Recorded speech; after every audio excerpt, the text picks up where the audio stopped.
اللہب نام، پہلی آیت کے لفظ لہب کو اس سورہ کا نام قرار دیا گیا ہے۔ زمانہ نزول، اس کے مکی ہونے میں تو مفسرین کے درمیان کوئی اختلاف نہیں ہے، لیکن ٹھیک ٹھیک یہ متعین کرنا مشکل ہے کہ مکی دور کے کس زمانے میں یہ نازل ہوئی تھی۔ البتہ ابو لہب کا جو کردار رسول اللہ صلی اللہ علیہ وسلم اور آپ کی دعوت حق کے خلاف تھا، اس کو دیکھتے ہوئے یہ اندازہ کیا جا سکتا ہے کہ اس سورہ کا نزول اس زمانے میں ہوا ہوگا جب وہ حضور صلی اللہ علیہ وسلم کی عداوت میں حد سے گزر گیا تھا اور اس کا رویہ اسلام کی راہ میں ایک بڑی رکاوٹ بن رہا تھا۔ بعید نہیں کہ اس کا نزول اس زمانے میں ہوا ہو جب رسول اللہ صلی اللہ علیہ وسلم اور آپ کے خاندان والوں کا مقاطعہ کر کے قریش کے لوگوں نے ان کو شیب ابی طالب میں محصور کر دیا تھا، اور تنہا ابو لہب ہی ایسا شخص تھا جس نے اپنے خاندان والوں کو چھوڑ کر دشمنوں کا ساتھ دیا تھا۔ ہمارے اس قیاس کی بنا یہ ہے کہ ابو لہب حضور صلی اللہ علیہ وسلم کا چچا تھا، اور بھتیجے کی زبان سے چچا کی کھلم کھلا مذمت کرانا اس وقت تک مناسب نہ ہو سکتا تھا جب تک چچا کی حد سے گزری ہوئی زیادتیاں علانیہ سب کے سامنے نہ آ گئی ہوں۔ اس سے پہلے اگر ابتدا ہی میں یہ سورہ نازل کر دی گئی ہوتی تو لوگ اس کو اخلاقی حیثیت سے معیوب سمجھتے کہ بھتیجا اپنے چچا کی اس طرح مذمت کرے۔ پس منظر، قرآن مجید میں یہ ایک ہی مقام ہے جہاں دشمنان اسلام میں سے کسی شخص کا نام لے کر اس کی مذمت کی گئی ہے۔ حالانکہ مکے میں بھی اور ہجرت کے بعد مدینے میں بھی بہت سے لوگ ایسے تھے جو اسلام اور محمد صلی اللہ علیہ وسلم کی عداوت میں ابو لہب سے کسی طرح کم نہ تھے۔ سوال یہ ہے کہ اس شخص کی وہ کیا خصوصیت تھی جس کی بنا پر اس کا نام لے کر اس کی مذمت کی گئی؟ اس بات کو سمجھنے کے لیے ضروری ہے کہ اس وقت کے عربی معاشرے کو سمجھا جائے اور اس میں ابو لہب کے کردار کو دیکھا جائے۔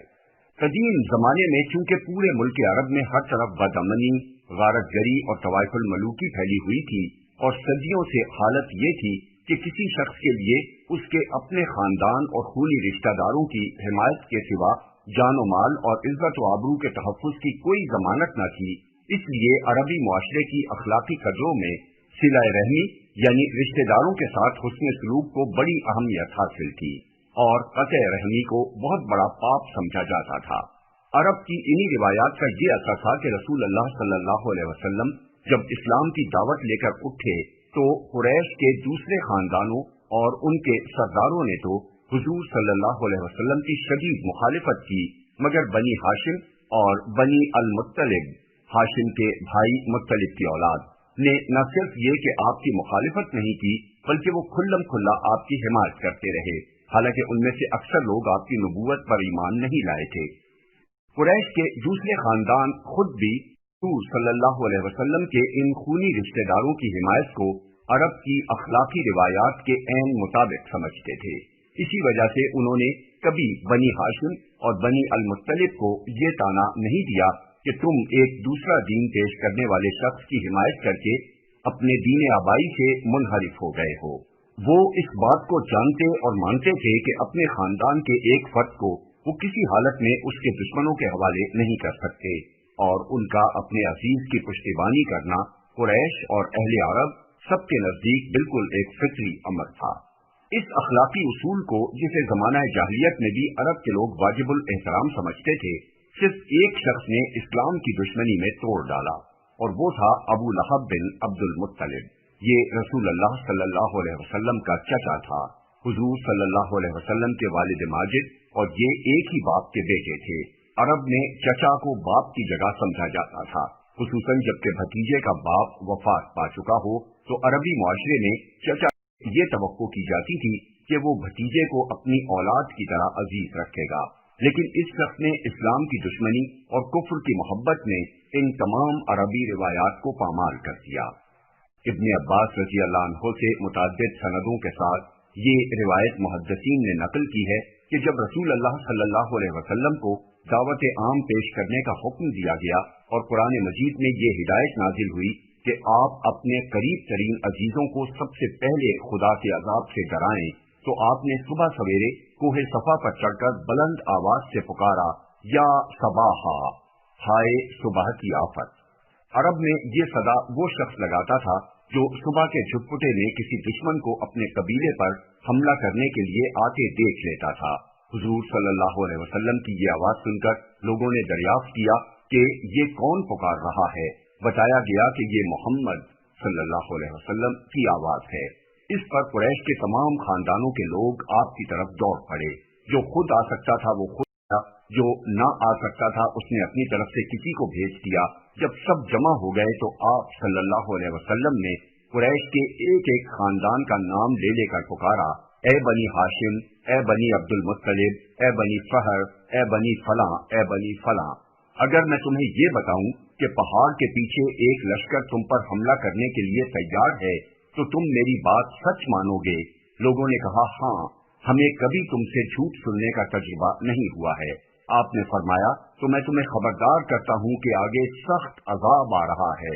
اس پر قبل اس کے کہ کوئی اور بولتا، حضور صلی اللہ علیہ وسلم کے اپنے چچا ابو لہب نے کہا، تبن لکا الہذا جماعتنا، ستیہ ناس جائے تیرا، کیا اس لیے تو نے ہمیں جمع کیا تھا؟ ایک روایت میں یہ بھی ہے کہ اس نے پتھر اٹھایا تاکہ رسول اللہ صلی اللہ علیہ وسلم پر کھینچ مارے۔ مسند احمد، بخاری، مسلم، ترمذی، ابن جریر وغیرہ۔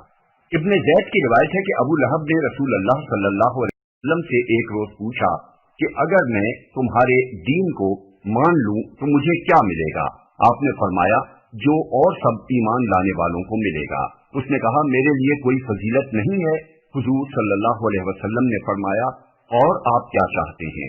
اس پر وہ بولا تبن لہذا دینا تبن ان اکونا وہاؤلاء سواء، ناس جائے اس دین کا جس میں میں اور یہ دوسرے لوگ برابر ہوں۔ ابن جریر۔ مکہ میں ابو لہب حضور صلی اللہ علیہ وسلم کا قریب ترین ہمسایہ تھا۔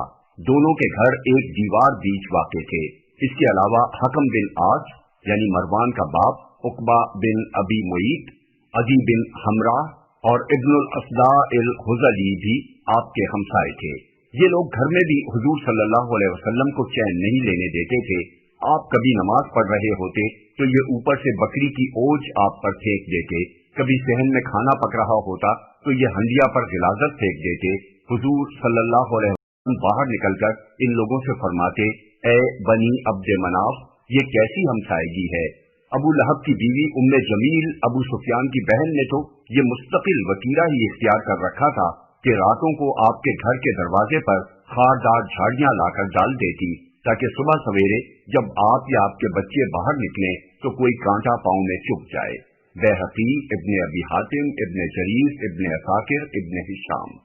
نبوت سے پہلے رسول اللہ صلی اللہ علیہ وسلم کی دو صاحبزادیاں ابو لہب کے دو بیٹوں عتبہ اور عتیبہ سے بیاہی ہوئی تھی۔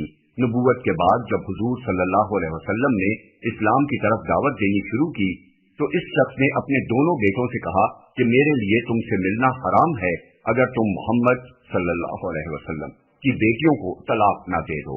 چنانچہ دونوں نے طلاق دے دی، اور عتیبہ تو جہالت میں اس قدر آگے بڑھ گیا کہ ایک روز حضور کے سامنے آ کر اس نے کہا، میں النجم اذا ہوا اور الذی دنا فتدلی کا انکار کرتا ہوں، اور یہ کہہ کر اس نے حضور صلی اللہ علیہ وسلم کی طرف تھوکا جو آپ پر نہیں پڑا۔ حضور صلی اللہ علیہ وسلم نے فرمایا، خدایا اس پر اپنے کتوں میں سے ایک کتے کو مسلط کر دے۔ اس کے بعد عتیبہ اپنے باپ کے ساتھ شام کے سفر پر روانہ ہو گیا۔ دوران سفر میں ایک ایسی جگہ قافلے نے پڑاؤ کیا جہاں مقامی لوگوں نے بتایا کہ راتوں کو درندے آتے ہیں۔ ابو لہب نے اپنے ساتھی اہل قریش سے کہا کہ میرے بیٹے کی حفاظت کا کچھ انتظام کرو کیونکہ مجھے محمد صلی اللہ علیہ وسلم کی بددعا کا خوف ہے۔ اس پر قافلے والوں نے عتیبہ کے گرد ہر طرف اپنے اونٹ بٹھا دیے اور پڑھ کر سو رہے۔ رات کو ایک شیر آیا اور اونٹوں کے حلقے میں سے گزر کر اس نے عتیبہ کو پھاڑ کھایا۔ الاستیعاب لابن عبد البر، الاصابہ لابن حجر، دلائل النبوہ لابی نعیم الاصفہانی، روز الانف للسہیلی۔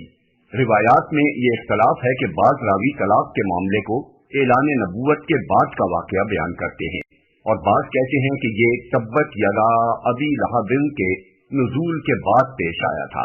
اس امر میں بھی اختلاف ہے کہ یہ ابو لہب کا لڑکا عتبہ تھا یا عتیبہ۔ लेकिन ये बात साबित है कि फतेह मक्का के बाद उतबा ने इस्लाम कबूल करके हुजूर सल्लल्लाहु अलैहि वसल्लम के दस्ते मुबारक पर बैत की। इसलिए सही बात यही है कि ये लड़का उतैबा था। उसके खुब्से नफ्स का ये हाल था कि जब रसूल अल्लाह सल्लल्लाहु अलैहि वसल्लम के साहबजादे हजरत कासिम के बाद दूसरे साहबजादे हजरत अब्दुल्ला का भी इंतकाल हो गया, तो ये अपने भतीजे के गम में शरीक होने के बजाय खुशी खुशी दौड़ा हुआ कुरैश के सरदारों के पास पहुंचा और उनको खबर दी कि लो, आज मोहम्मद सल्लल्लाहु अलैहि वसल्लम बेनामो निशान हो गए। उसकी इस हरकत का जिक्र हम सूरह कौसर की तफसीर में कर चुके हैं। रसूल अल्लाह सल्लल्लाहु अलैहि वसल्लम जहां जहां भी इस्लाम की दावत देने के लिए तशरीफ ले जाते, ये आपके पीछे पीछे जाता और लोगों को आप सल्लल्लाहु अलैहि वसल्लम की बात सुनने से रोकता। रबिया बिन अबाद रजी अल्लाह अन्हो बयान करते हैं कि मैं 9 उम्र था कि जब अपने बाप के साथ जुल्मजाज के बाजार में गया। वहां मैंने रसूल अल्लाह सल्लल्लाहु अलैहि वसल्लम को देखा कि आप कह रहे थे, लोगों कहो अल्लाह के सिवा कोई माबूद नहीं है, फलाह पाओगे। और आपके पीछे पीछे एक शख्स कहता जा रहा था कि ये झूठा है, दीन आबाई से फिर गया है। मैंने पूछा, ये कौन शख्स है? लोगों ने कहा, ये इनका चचा अबू लहब है। मुस्नद अहमद बैहक़ी। दूसरी रिवायत इन्हीं हजरत रबिया से ये है कि मैंने रसूल अल्लाह सल्लल्लाहु अलैहि वसल्लम को देखा कि आप एक एक कबीले के पड़ाव पर जाते हैं और फरमाते हैं, ए बनी फला, मैं तुम्हारी तरफ अल्लाह का रसूल हूँ, तुम्हें हिदायत करता हूँ कि सिर्फ अल्लाह की इबादत करो और उसके साथ किसी को शरीक ना करो। तुम मेरी तस्दीक करो और मेरा साथ दो ताकि मैं वो काम पूरा करूं जिसके लिए अल्लाह ने मुझे भेजा है। आपके पीछे पीछे एक और शख्स आता है और वो कहता है, ए बनी फलां, ये तुमको लात और उज्जा से फेर कर उस बिद्दत और गुमराही की तरफ ले जाना चाहता है जिसे ये लेकर आया है। इसकी बात हरगिज न मानो और इसकी पैरवी न करो। मैंने अपने बाप से पूछा, ये कौन है? उन्होंने कहा, ये इनका चचा अबू लहब है। मुस्नद अहमद तबरानी। तारिक बिन अब्दुल्ला अल मुहारबी की रिवायत भी इसी से मिलती जुलती है। वो कहते हैं, मैंने जुल्मजाज के बाजार में देखा कि रसूल अल्लाह सल्लल्लाहु अलैहि वसल्लम लोगों से कहते जाते हैं कि लोगों ला इलाहा इल्लल्लाह कहो, फलाह पाओगे। और पीछे एक शख्स है जो आपको पत्थर मार रहा है, यहाँ तक कि आप सल्लल्लाहु अलैहि वसल्लम की एड़ियां खून से तर हो गई हैं। और वो कहता जाता है कि ये झूठा है, इसकी बात ना मानो। मैंने लोगों से पूछा, ये कौन है? लोगों ने कहा, ये इनका चचा अबू लहब है। तिरमिज़ी। नबूवत के 7वें साल जब कुरैश के तमाम खानदानों ने बनी हाशिम और बनी अल मुत्तलिब का मुआशरती और मुआशी मुकातिया किया और ये दोनों खानदान रसूल अल्लाह सल्लल्लाहु अलैहि वसल्लम की हिमायत पर साबित कदम रहते हुए शेब अबू तालिब में महसूर हो गए, तो तन्हा यही अबू लहब था जिसने अपने खानदान का साथ देने के बजाय कुफ्फार कुरैश का साथ दिया। ये मुकातिया 3 साल तक जारी रहा और इस दौरान में बनी हाशिम और बनी अल मुत्तलिब पर फाकों की नौबत आ गई। मगर अबू लहब का हाल ये था कि जब मक्का में कोई तिजारती काफिला आता और शेब अबी तालिब के महसूरीन में से कोई खुराक का सामान खरीदने के लिए उसके पास जाता, तो ये ताजिरों से पुकार कर कहता कि इनसे इतनी कीमत मांगो कि ये खरीद ना सकें, तुम्हें जो खसारा भी होगा उसे मैं पूरा करूंगा। चुनाचे वो बेतहाशा कीमत तलब करके और खरीदार बेचारा अपनी भूख से तड़पते हुए बाल बच्चों के पास खाली हाथ पलट जाता। फिर अबू लहब उन्हीं ताजिरों से वही चीजें बाजार के भाव खरीद लेता। इब्ने साद और इब्ने हिशाम। ये इस शख्स की हरकत थी जिनकी बिना पर इस सूरा में नाम लेकर इसकी मजम्मत की गई।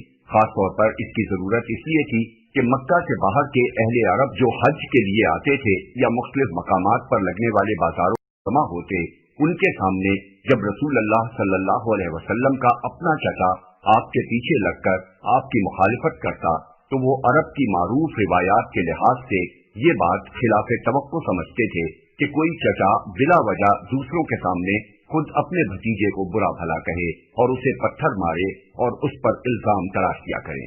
इस वजह से वो अबू लहब की बात से मुतासिर होकर रसूल अल्लाह सल्लल्लाहु अलैहि वसल्लम के बारे में शक में पड़ जाते।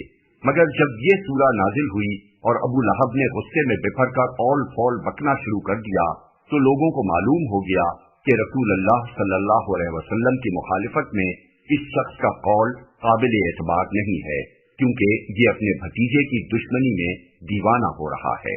इसके अलावा नाम लेकर जब आप सल्लल्लाहु अलैहि वसल्लम के चचा की मजम्मत की गई तो लोगों की ये तवक्को हमेशा के लिए खत्म हो गई कि रसूल अल्लाह सल्लल्लाहु अलैहि वसल्लम दीन के मामले में किसी का लिहाज करके कोई मदाहिनत बरत सकते हैं। जब ऐलान रसूल के अपने चचा की खबर ले डाली गई तो लोग समझ गए कि यहाँ किसी लाग लपेट की गुंजाइश नहीं है। गैर अपना हो सकता है अगर ईमान ले आए और अपना गैर हो जाता है अगर कुफ्र करे। इस मामले में फलां इब्ने फलां कोई चीज नहीं है।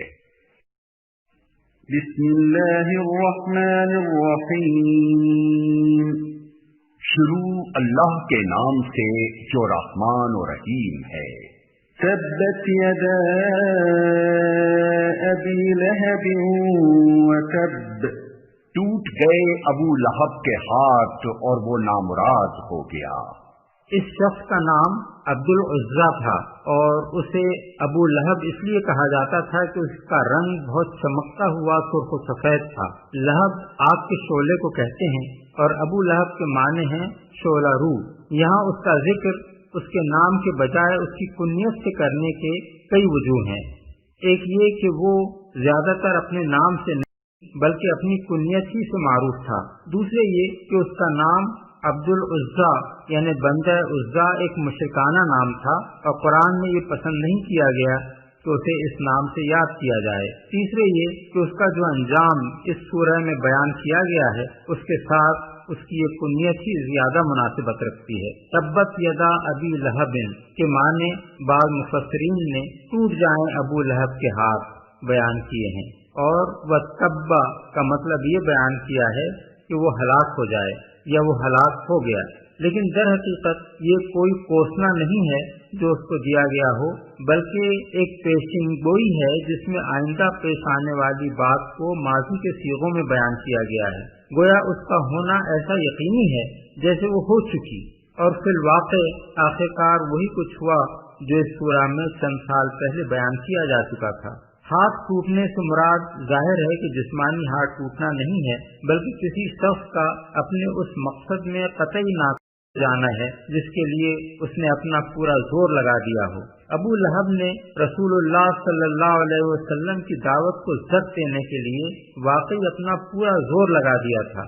लेकिन इस सूरह के नुज़ूल पर 7-8 साल ही गुजरे थे कि जंग बद्र में कुरैश के अक्सर और बेशतर वो बड़े बड़े सरदार मारे गए जो इस्लाम की दुश्मनी में अबू लहब के साथी थे।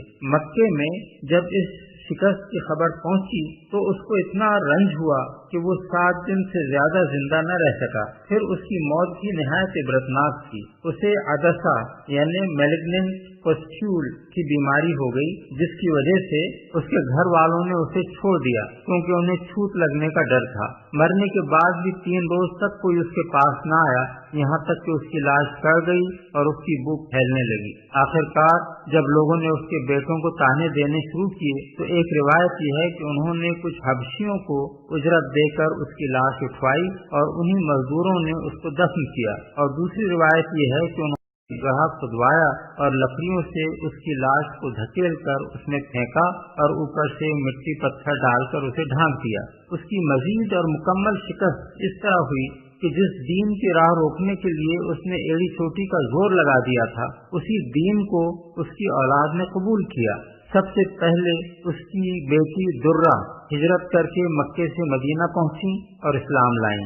फिर फतह मक्का के मौके पर उसके दोनों बेटे उत्बा और मुअत्तब हजरत अब्बास की वसातत से हुजूर के सामने पेश हुए और ईमान लाकर उन्होंने आपके दस्ते मुबारक पर बैत की। मा अग़ना अन्हु मालुहु वमा कसब। उसका माल और जो कुछ उसने कमाया वो उसके किसी काम न आया। अबू लहब सख्त बखील और ज़रपरस्त आदमी था। इब्न असीर का बयान है कि ज़माने जाहिलियत में एक मर्तबा उस पर ये इल्जाम भी लगाया गया था कि उसने काबे के खजाने में से सोने के 2 हरन चुराए हैं। अगरचे बाद में वो हरन एक और शख्स के पास से बरामद हुए, लेकिन बजाय खुद ये बात कि उस पर ये इल्जाम लगाया गया, ये जाहिर करती है कि मक्के के लोग उसके बारे में क्या राय रखते थे। उसकी मालदारी के मुतालिक काजी रशीद बिन जुबैर अपनी किताब अज़-ज़खायर व तुहफ़ में लिखते हैं कि वो कुरैश के उन 4 आदमियों में से एक था जो एक किंतार सोने के मालिक थे। किंतार 200 औकिया का और एक औकिया 3.25 तोले का होता है। उसकी ज़रपरस्ती का अंदाजा इस अम्र से किया जा सकता है कि जंग बदर के मौके पर जब उसके मजहब की किस्मत का फैसला होने वाला था, कुरैश के तमाम सरदार लड़ने के लिए गए, मगर उसने आस बिन हिशाम को अपनी तरफ से लड़ने के लिए भेज दिया और कहा कि ये उस 4000 दिरहम कर्ज का बदल है जो मेरा तुम पर आता है। इस तरह उसने अपना कर्ज वसूल करने की भी एक तरकीब निकाल ली, क्योंकि आस दिवालिया हो चुका था और उससे रकम मिलने की कोई उम्मीद थी। माँ कसब को बाज़ मुफस्सिरीन ने कमाई के माने में लिया है, यानी अपने माल से जो मुनाफे उसने हासिल किए वो उसका कष्ट थे, और बाज़ दूसरे मुफस्सिरीन ने इससे मुराद औलाद ली है, क्योंकि रसूलुल्लाह सल्लल्लाहु अलैहि वसल्लम ने फरमाया है कि आदमी का बेटा भी उसका कस्ब है, बहवाला अबू दाऊद और इब्न अबी हातिम। ये दोनों मानी अबू लहब के अंजाम से मुनासिबत रखते हैं, क्योंकि जब वो अदसा के मर्ज में मुब्तला हुआ तो उसका माल भी उसके किसी काम न आया और उसकी औलाद ने भी उसे बेकसी की मौत मरने के लिए छोड़ दिया। उसका जनाजा तक इज्जत के साथ उठाने की उस औलाद को तौफीक न हुई। इस तरह चंद ही साल के अंदर लोगों ने इस पेशीन गोई को पूरा होते देख लिया जब अबू लहब के मुतालिक इस सूरह में की गई थी। सयस्ला नारन ذات लहब वम्रअतुहु हम्मालत الحطب في جيدها حبل من مسد। जरूर वो शोला जन आग में डाला जाएगा और उसके साथ उसकी जोरू भी। लगाई बुझाई करने वाली उसकी गर्दन में मूंज की रस्सी होगी और उसके साथ उसकी जोरू भी। इस औरत का नाम अरवा था और उम्मे जमील इसकी कुनियत थी।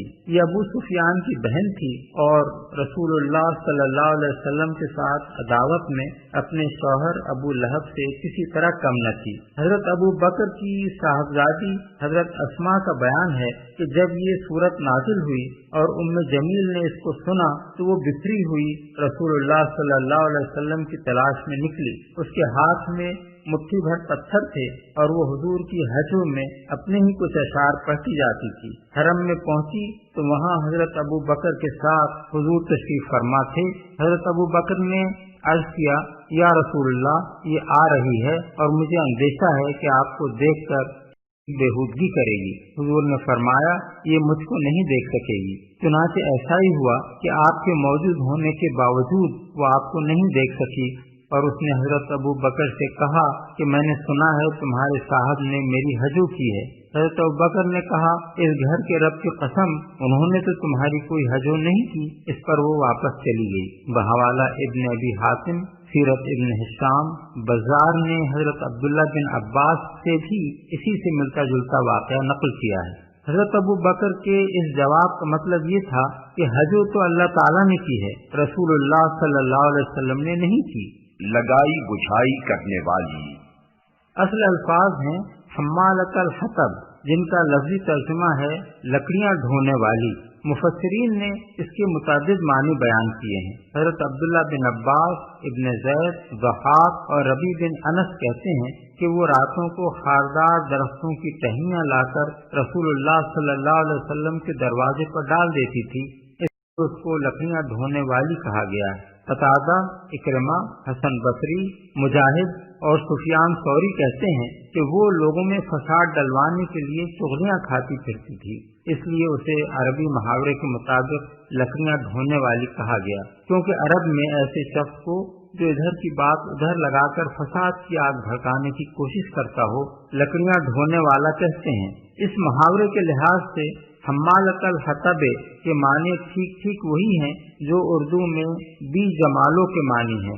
सईद बिन जुबैर कहते हैं कि जो शख्स गुनाहों का बोझ अपने ऊपर लाद रहा हो, उसके मुताबिक अरबी जबान में बतौर मुहावरा कहा जाता है कि फलानुन युहतसिबु अला ज़हरिही, यानी फलां शख्स अपनी पीठ पर लकड़ियां लाद रहा है। बस हम्मालतल हतब के माने हैं गुनाहों का बोझ ढोने वाली।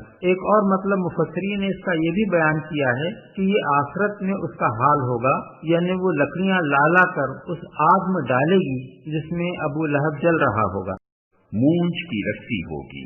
उसकी गर्दन के लिए जीत का लफ्ज इस्तेमाल किया गया है, जो अरबी जबान में ऐसी गर्दन के लिए बोला जाता है जिसमें जेवर पहना गया हो। सईद बिन मुसय्यब, हसन बसरी और कतादा कहते हैं कि वो एक बहुत कीमती हार गर्दन में पहनती थी और कहा करती थी कि लात और उज़्ज़ा की कसम, मैं अपना ये हार बेचकर इसकी कीमत मोहम्मद सल्लल्लाहु अलैहि वसल्लम की अदावत में खर्च कर दूंगी। इसी बिना पर जीत का लफ्ज यहाँ बतौर तंज इस्तेमाल किया गया है कि इस मुज़य्यन गले में जिसके हार पर वो फख्र करती है, दोज़ख में रस्सी पड़ी होगी। ये इसी तरह का तंज़िया अंदाज़ कलाम है जैसे कुरान मजीद में मुतअद्दिद मकामात पर फरमाया गया है, बश्शिरहुम बिअज़ाबिन अलीम, यानी उनको दर्दनाक अज़ाब की खुशखबरी दे दो। जो रस्सी उसकी गर्दन में डाली जाएगी उसके लिए हब्लुम मिन मसद के अल्फाज इस्तेमाल किए गए हैं, यानी वो रस्सी मसद की किस्म से होगी। इसके मुख्तलिफ अहले लुगत और मुफस्सिरीन ने बयान किए हैं। एक कौल ये है कि खूब मजबूत बटी हुई रस्सी को मसद कहते हैं। दूसरा कौल ये है कि खजूर की छाल से बनी हुई रस्सी के लिए ये लफ्ज बोला जाता है। तीसरा कौल ये है कि इसके माने हैं मूंछ की रस्सी या ऊंट की खाल या उसके सूफ से बनी हुई रस्सी। और एक कौल ये भी है कि इससे मुराद लोहे के तारों से बटी हुई रस्सी है।